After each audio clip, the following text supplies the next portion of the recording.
Hello അസ്സലാമു അലൈക്കും welcome back.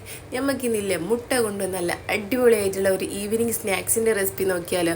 അപ്പം വീഡിയോയിലേക്ക് പോകുന്നതിന് മുമ്പേ നിങ്ങൾക്ക് എൻ്റെ വീഡിയോ ഇഷ്ടപ്പെട്ടാൽ ലൈക്ക് ചെയ്യാനും ചാനൽ സബ്സ്ക്രൈബ് ചെയ്യാനും ആരും മറക്കരുത് കേട്ടോ. അപ്പോൾ നമുക്ക് പെട്ടെന്ന് വീഡിയോയിലേക്ക് പോകും. അതിന് വേണ്ടിയിട്ട് ഒരു ബൗൾ എടുത്ത് വെച്ചിട്ട് അതിലേക്ക് അരക്കപ്പ് ഇളം ചൂടുള്ള വെള്ളമാണ്. വെള്ളത്തിൻ്റെ ചൂട് കൂടി പോകരുത് കേട്ടോ, അത് പ്രത്യേകം ശ്രദ്ധിക്കാം. എന്നിട്ട് വെള്ളം ഒഴിച്ച് കൊടുക്കുക. പിന്നെ ഇതിലേക്ക് വേണ്ടത് 1.5 ടീസ്പൂൺ പഞ്ചസാരയില്ലേ, അതും കൂടി ഇട്ട് കൊടുക്കാം. പിന്നെ ഇതിലേക്ക് വേണ്ടത് ഒരു 3/4 ടീസ്പൂൺ തന്നെ ഇൻസ്റ്റൻറ്റ് ഈസ്റ്റ് ആട്ടോ ഞാനിപ്പോൾ എടുക്കുന്നത്. അഥവാ ഡ്രൈ ഈസ്റ്റ് ആണെങ്കിൽ ഇതൊന്ന് ആക്റ്റീവ് ആവാൻ 10 മിനിറ്റ് വെയിറ്റ് ചെയ്യണം കേട്ടോ. മിക്സ് ചെയ്തിട്ട് അടച്ച് വെച്ച് കൊടുത്താൽ മതി. ഇനിയിപ്പോൾ ഞാൻ ഇത് മിക്സ് ചെയ്ത് വെച്ചിട്ട് ഇതിലേക്ക് മൈദപ്പൊടി ഇട്ട് കൊടുക്കുക കേട്ടോ ചെയ്യുന്നത്. ഇത് വെയിറ്റ് ചെയ്യേണ്ട ആവശ്യമില്ല. ഇനി ഇതിലേക്ക് 2 കപ്പ് മൈദപ്പൊടി ഇല്ലേ, 250 ml കപ്പിൽ 2 കപ്പ് മൈദപ്പൊടി ഇട്ട് കൊടുക്കുന്നുണ്ട്. പിന്നെ ഇതിലേക്ക് വേണ്ടത് ആവശ്യത്തിനുള്ള ഉപ്പിട്ട് കൊടുക്കാം. പിന്നെ 1 ടീസ്പൂണോളം നെയ്യില്ലേ, അത് ഇട്ട് കൊടുക്കാം. നെയ്യ് അല്ലെങ്കിൽ സൺഫ്ലവർ ഓയിൽ നിങ്ങൾക്ക് ഇഷ്ടമുള്ളത് ഒഴിച്ചു കൊടുക്കാം കേട്ടോ.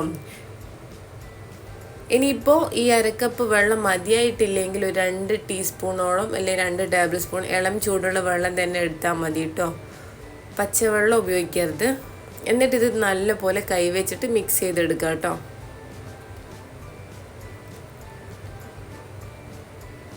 ഇത് ഭയങ്കര ലൂസായി പോകരുത് കേട്ടോ. നമ്മളെ ഈ മാവ് കുറച്ച് എന്താ പറയുക, കുറച്ച് സോഫ്റ്റ്നെസ് മതി. ഭയങ്കര സോഫ്റ്റായി പോയിട്ട് വലിയുന്ന പരുവിൽ അങ്ങനെ ആവണ്ട കേട്ടോ. അങ്ങനെ ആകുമ്പോൾ നമുക്കിത് പരത്തിയിട്ട് മുറിക്കാനൊന്നും പറ്റില്ല. അപ്പോൾ ഇത് നല്ല സോഫ്റ്റായിട്ട് ഞാൻ കുഴച്ചെടുത്തിട്ടുണ്ട്. ഇനിയിപ്പോൾ ആ ബൗളിലേക്ക് തന്നെ ഒരു ടേബിൾ സ്പൂണോളം സൺഫ്ലവർ ഓയിൽ ഒഴിച്ച് കൊടുത്തിട്ട് എല്ലാ ഭാഗത്തും ഒന്ന് സ്പ്രെഡ് ചെയ്ത് കൊടുക്കുന്നുണ്ട്.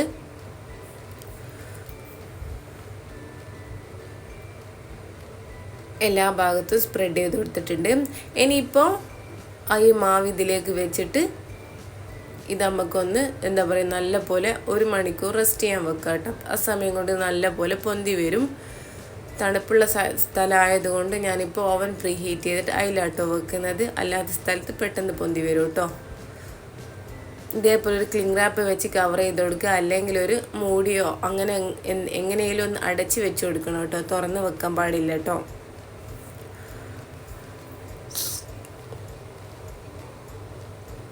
അപ്പോൾ ഇത് നമ്മളെ മാവ് ഇവിടെ ഞാൻ റെസ്റ്റ് ചെയ്യാൻ വെച്ചിട്ടുണ്ട്.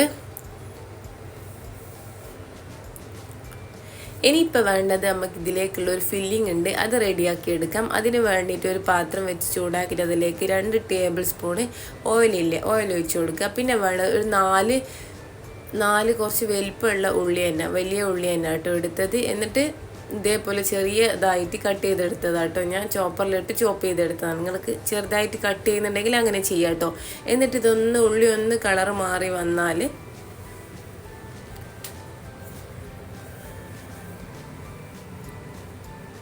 ഇതിലേക്ക് 1.5 ടീസ്പൂൺ ഇഞ്ചി വെളുത്തുള്ളി ചതച്ചതില്ലേ, അത് ഇട്ട് കൊടുക്കുന്നുണ്ട്.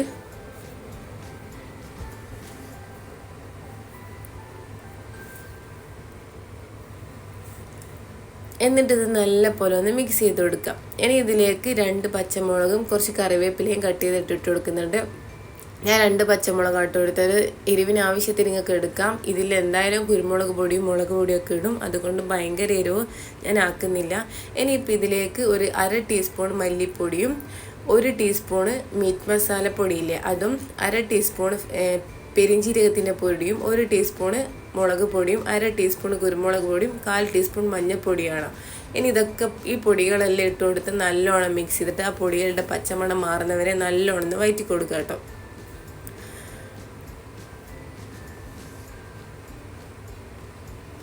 ഇനി ഇതിലേക്ക് വേണ്ടത് ഒരു ആവശ്യത്തിന് ഉപ്പിട്ട് കൊടുക്കുന്നുണ്ട്.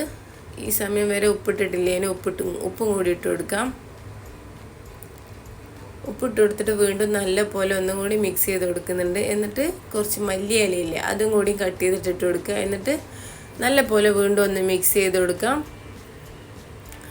ഈ മാവ് റെസ്റ്റ് ചെയ്യാൻ വെക്കുന്ന എന്താ പറയുക ആ ഒരു സമയമായിട്ട് എടുക്കുന്നുള്ളൂ. ഈ മസാലയൊക്കെ പെട്ടെന്നാവും. അപ്പം നമുക്ക് വൈകുന്നേരമൊക്കെ വേഗം ഉണ്ടാക്കി വെക്കാം കേട്ടോ. കുറച്ച് മുന്നേ മാവൊക്കെ കുഴച്ച് വെക്കുകയാണെങ്കിൽ. ഇനി ഇതിലേക്ക് ഒരു 1/4 ടീസ്പൂൺ പഞ്ചസാരയില്ലേ, അത് ഇട്ട് കൊടുക്കുക. പഞ്ചസാരൻ്റെ അളവ് കൂടി പോവണ്ട കേട്ടോ. ഒന്നും കൂടി മിക്സ് ചെയ്ത് കൊടുക്കുന്നുണ്ട്. അപ്പോൾ ഇത് നമ്മളെ മസാല ഏകദേശം ഇവിടെ റെഡി ആയിട്ടുണ്ട്. അതിലേക്ക് ഒരു തുള്ളി വെള്ളവും കൂടി ഒഴിച്ച് കൊടുക്കണം കേട്ടോ ലാസ്റ്റ്. എന്നാലേ ആ സമയം കൊണ്ട് നല്ലോണം ഒന്ന് നല്ലൊരു സോഫ്റ്റ് ടെക്സ്ചറായിട്ട് കിട്ടും. അതിന് വേണ്ടിയിട്ടാട്ടോ വെള്ളം ഒഴിച്ച് കൊടുക്കാൻ പറഞ്ഞ ഒരു തുള്ളി വെള്ളം മതി കേട്ടോ. അപ്പോൾ ഇത് നമ്മളെ മാവ് നല്ലപോലെ പൊന്തി വന്നിട്ടുണ്ട്. ഇപ്പോൾ ഞാൻ ഇതേപോലെ 3 ബോൾസ് ആക്കിയിട്ട് കട്ട് ചെയ്തെടുത്തിട്ടുണ്ട്. 2 അതേപോലെ കവർ ചെയ്ത് വെച്ച് കൊടുക്കുക. ഒന്ന് ഇതേപോലെ നല്ലോണം പരത്തിയെടുക്കുക. ഭയങ്കര തിന്നായിട്ട് പരത്തരുത്, ഒരു അത്യാവശ്യം കട്ടി തന്നെ വേണം കേട്ടോ. എന്ന് വെച്ച് ഭയങ്കര കട്ടിയാവാനും പാടില്ല കേട്ടോ.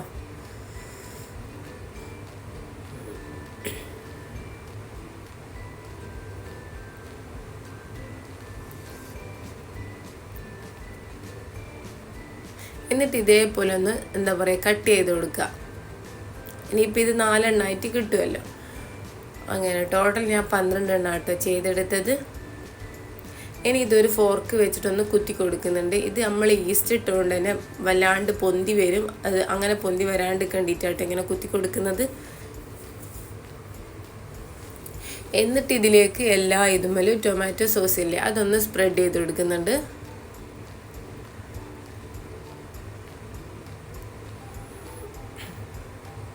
ഞാനിതാ മുട്ടയും പുഴുങ്ങി എടുത്തിട്ടുണ്ട് കേട്ടോ. നേരത്തെ പുഴുങ്ങി വെച്ചതാണ്. ഞാനൊരു 7 മുട്ട ഉണ്ട് കേട്ടോ. ഞാൻ ഏകദേശം 6 എണ്ണമാണ് എടുത്തത്. കട്ട് ചെയ്തിട്ട് അപ്പോൾ ടോട്ടൽ 12 മുട്ടയാട്ടോ എടുത്തത്. ഇനിയിപ്പോൾ ഇത് നമ്മളെ മസാല ഇല്ലേ അതൊരു ബൗളിലേക്ക് മാറ്റിയതാണ്. അത് ഓരോ സ്പൂൺ വെച്ച് കൊടുക്കുക കേട്ടോ. എല്ലാ ഭാഗത്തും വെച്ച് കൊടുക്കുന്നുണ്ട്.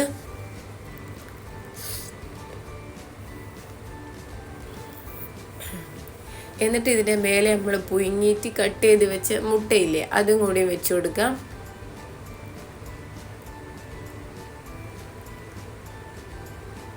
എന്നിട്ട് ഇതിൻ്റെ ഉള്ളിൽ മൈദൻ്റെ പശയില്ലേ അങ്ങനെ ആക്കി കൊടുക്കണം കേട്ടോ. അത് വീഡിയോയിൽ മിസ്സായതാട്ടോ. എന്നിട്ട് 2 സൈഡൊന്നും പിടിച്ച് നമുക്ക് ഇതേപോലെ ഒട്ടിച്ചു കൊടുക്കാം.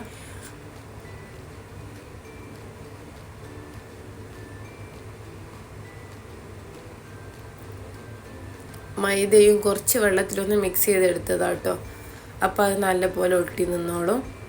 ഇനിയിപ്പോൾ ഇതാ ഞാൻ ഇതേപോലെ ഒക്കെ ചെയ്തെടുത്തിട്ടുണ്ട്. ഇനി നമുക്ക് വേണ്ടത് ഒരു മുട്ട ഉപ്പും കുരുമുളകും ഇട്ട് ബീറ്റ് ചെയ്തെടുത്തിട്ടുണ്ട്. പിന്നെ ഒരു പ്ലേറ്റിൽ ബ്രെഡില്ലേ അത് പൊടിച്ചെടുത്തിട്ടുണ്ട്. ഇനിയിപ്പോൾ മുട്ടയിലും ബ്രെഡിലും മുഴുക്കിയിട്ട് നമുക്ക് എടുക്കുക. അതേപോലെ ഒക്കെ ചെയ്തെടുത്തിട്ടുണ്ട്.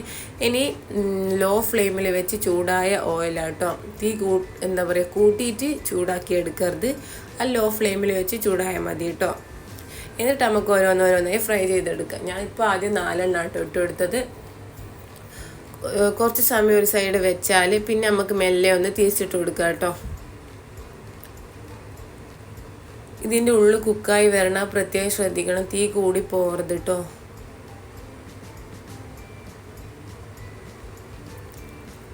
അപ്പോൾ ഇത് നമ്മളെ സ്നാക്സൊക്കെ ഏകദേശം ഇവിടെ റെഡി ആയിട്ടുണ്ട്. ഇതേപോലെ ബ്രൗൺ കളറായപ്പോൾ ഞാനിത് കോരി മാറ്റിയിട്ടുണ്ട് കേട്ടോ 2 സൈഡും.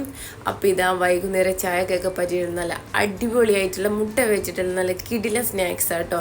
ട്രൈ ചെയ്ത് നോക്കിയിട്ട് ഫീഡ്ബാക്ക് പറയണം കേട്ടോ. നിങ്ങൾക്ക് എന്തായാലും ഇഷ്ടപ്പെടും കേട്ടോ. അപ്പോൾ ഓക്കെ, ബൈ.